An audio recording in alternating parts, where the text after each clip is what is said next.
Hi, my name is Nate Veldt. I'm an assistant professor of computer science at Texas A&M University, and I'm going to give you a quick introduction to the new Fauci email dataset that I helped release in collaboration with my colleagues Austin Benson at Cornell University. Hi. And David Gleich at Purdue University. Hey there.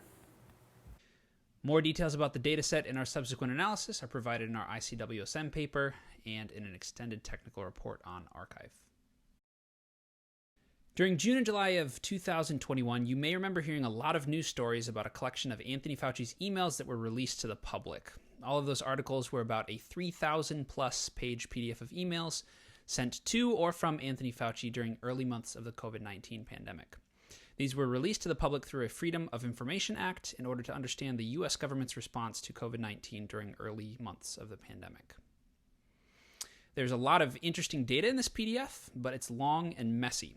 So my co-authors and I set out to convert this long and messy PDF into an easy-to-use format for further data analysis.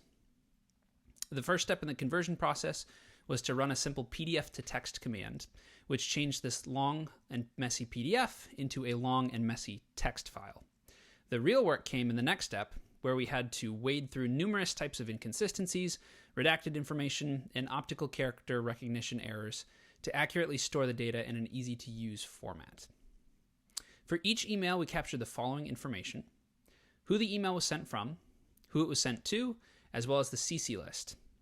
We captured the time and the date stamp when available, the subject line, and the body text.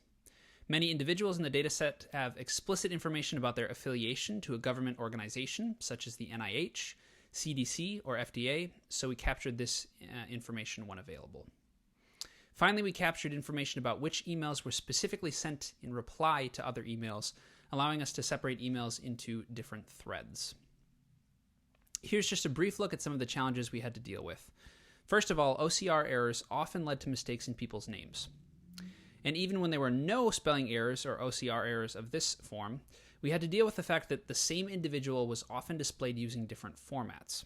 We dealt with this using a significant amount of semi-manual processing plus subsequent manual verification so that each unique individual was associated with a list of emails they were a part of.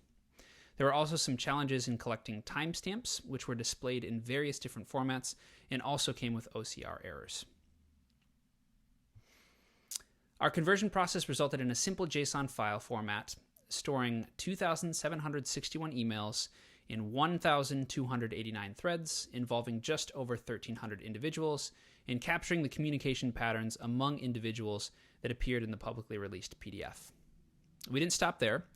After obtaining the processed JSON file, we also derived several resulting graphs, hypergraphs, and tensors encoding the email communications, and we applied a range of standard network analysis tools to analyze the community structure, identify key players in the communication network, and uncover various other aspects of the communication structure in this dataset. Here's just one example. We optimally solved the maximum modularity graph clustering objective to find communities in a graph where nodes are individuals and edges indicate email correspondence. In this figure, the size of the node indicates its betweenness centrality, which is a measure of the amount of influence a node has over the flow of information. Notice that each of the communities contains one or more nodes with high betweenness centrality, and these correspond to high-profile figures that act as local leaders in the graph community, which mirrors what we might expect in practice in a working hierarchy. We also ran a temporal community detection experiment to visualize the way communication patterns evolved over time in communities during early months of the pandemic. All of our code is publicly available on our GitHub page, and our JSON file and the subsequent derived datasets can all be found on Zenodo.